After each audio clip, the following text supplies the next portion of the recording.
we're back. I'm Jason Wally Waldron, the secret weapon behind owners, founders, and CEOs of blue-collar and industrial companies who apply exitology to grow faster and maximize the value of your business.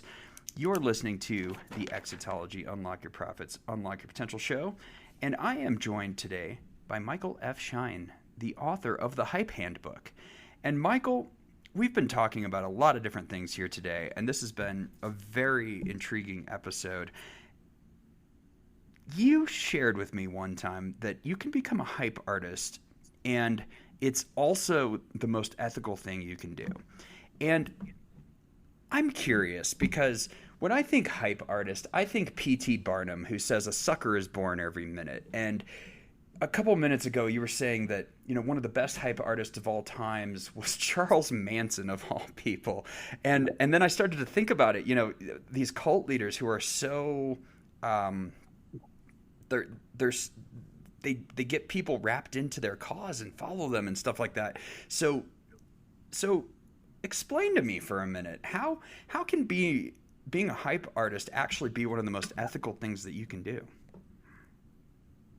This question that you're asking is in a lot of ways at the root of why I get up early every morning and do what I do and put so much energy into it.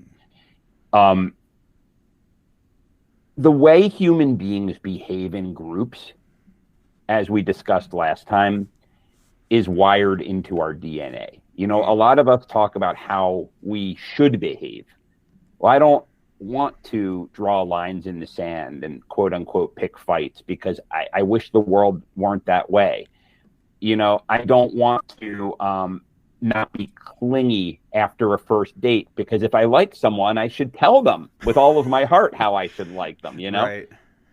But people can't help how they react because there are biological and evolutionary reasons. And when I first got into business, and especially first got into this broad world we call marketing and promotion, great ideas surviving is my favorite thing. It's the thing that gets me excited, and what I would see time and time again is I would see people who were scumbags, who were the modern day P.T. Barnums, or at the very least whose work wasn't necessarily hurting anybody, but it was empty and it was taking money for crap. You know what I mean? Yeah, for sure. And I would see that they were tremendous at hyping themselves up. Yep. And then I would see other people who had like life-changing stuff. We had this one client in the very earliest days who had this consulting process that could change lives. It was in the medical field. Okay. And they were just so reluctant to deal with the realities of how human beings behave.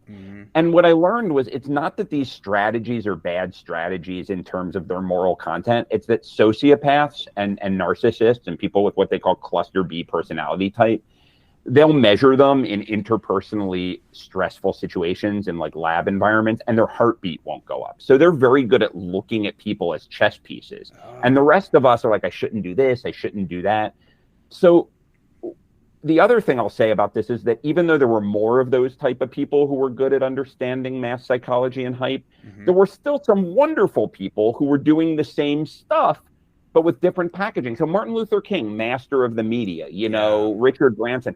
So what I said to myself is, what if I could dedicate my life to flipping that script? If I could convince the people that really had work that was making the world a better place, that there was nothing inherently immoral about understanding mass psychology as long as you put it through an ethical filter, and then give those people a system that they could use and understand to promote that work.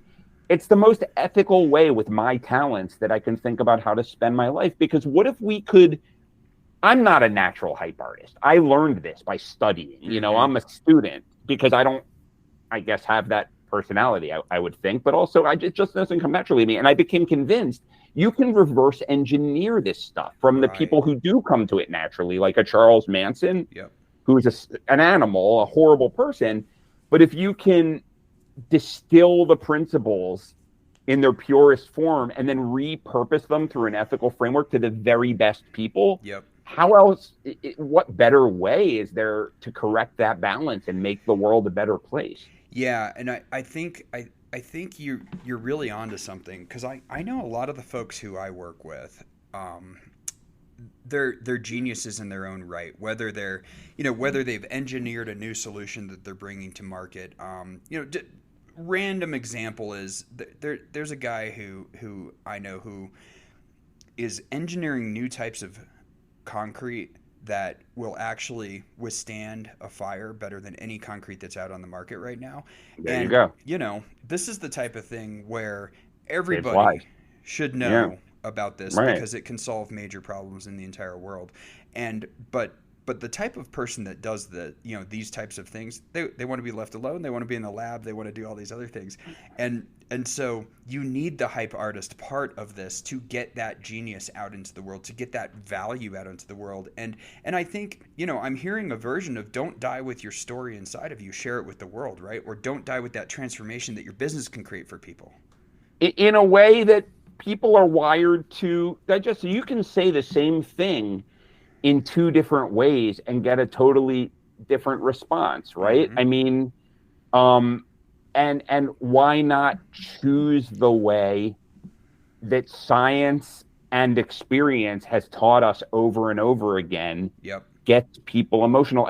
I mean, I think it's important. We do this with clients. We hold up an ethical filter. My personal ethical filter is never deceive Mm-hmm. and leave people better than you find them, because people think hype is deception. Not at all. If you're lying, you're hurting the world, because hype, when it's done right, it adds color to the world. Right. Not that you should be a PT Barnum because he did con people. That being said, people said they liked being conned by him because it was all entertainment. No, because Yeah. it's one thing if you're selling people personal growth stuff and they put their life savings into it and it doesn't help them. But this was like mermaids in museums and circuses. And Right. he said humbug. People want the humbug. They know it's fake, Yep.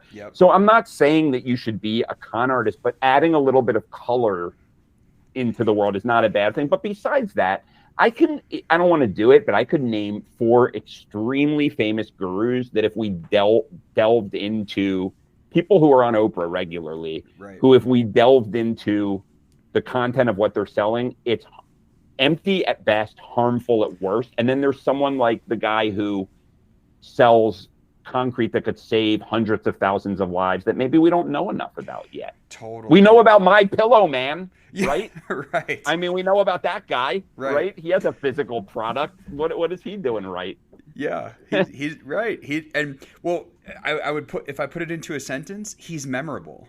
Right. And you're gonna the moment you think of him, you're gonna choose a side, whether it's like or dislike or whatever. But there's a lot of energy in choosing a side, and I think, I think one thing you haven't said these words, but I'm picking up on, it's okay to be memorable, right? It's desirable to be memorable. It's So let's look at desirable. Martin Luther King, American Yep. hero. Yep. Whenever anyone wants to talk about the right, left, or middle, about the moral arbiter, they bring up Martin Luther King. Yep. There's a famous picture of a dog biting a young kid on the chest that was game-changing for the civil rights movement. A cop is holding it on a leash and pulling it back.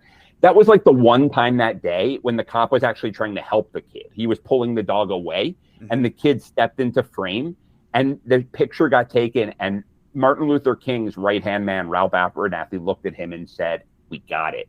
He knew the power. Like, Wow. he understood that the power of framing. In a pre-media era, for example, nonviolent resistance doesn't work because the government just killed everybody and no one saw it. Right. He was manipulating the media for a very, very good cause, right? Yep. Is that a bad thing to do? He liberated a people. Right. That is a really powerful example, but I love what you just shared there, because it was, hey, look, we've got a very important mission that we want to drive forth here, and people are going to benefit for generations to come. And, yes, we are going to manipulate the media in terms of, showing how bad it can get here. Right. He wasn't lying. They were beating people up all day long. He just managed to get the right visual imagery at the right time into the right homes. Yeah, he captured it. That's really huge. So if you're, for instance, let's say that you are, you're that tired and kind of worn out B2B salesperson, or you're running marketing director for a, third generation construction firm that still has the 70s logo up on top of it. Like how do you start to move the ball forward a little bit in terms of becoming memorable, becoming different? I mean, for one, it takes some courage. I mean, the one thing I would say is this is one way to be less tired at work because this is a lot more fun, Yep. But start with some of the things we said. Think of ways to flip your weaknesses into strengths, package yourself, in a way that, I mean, we only have a couple minutes left, but we could talk all day about packaging, draw that line in the sand. What are you confident about? What are you against? And weave that through your messaging, and play, inject a little bit of play. Don't just stand up and talk about the chemical compounds in your cinder blocks because no one cares. Put it this way. The guy who figured out that you needed to wash hands and use disinfectant before surgery got drummed out of the medical profession because he was presenting his stuff in a way that scared people. And it took 20 years for that to catch on. Something that obvious, because he was just like, you people are stupid. Listen to me. Right. And he just presented the facts. He could get no traction around that idea until, until 20 years went by. That's how powerful this stuff is. Yeah. So and I think the importance, if we can leave people from one thing here, on your mission, we're making a working assumption that your offer is very ethical and that you're going to leave the world a much better place than you found it. Or else I want nothing to do with exactly. you. The other people get it already. Exactly. You know what I mean? Yeah. Exactly. So I think what Michael is inviting all of our listeners to do is really embrace what you're against so that you can share with people what you're for, so you can invite them into that. That's really what I want people to be left with. And secondly, it's going to be uncomfortable, to your point, but it's okay that it's uncomfortable. And I guess that means you're not a sociopath, which is great. That's 100% right. All right. Well, Michael, thank you for being here today. Ladies and gentlemen, I would invite you to go to your favorite online bookseller, click or type in the Hype Handbook, 12 Indispensable Success Secrets from the World's Greatest, and or just type in the Hype Handbook. Or just the Hype Handbook, and you'll love what you see there. Thanks for being here. You've been listening to the Exitology Unlock Your Profits, Unlock Your Potential show.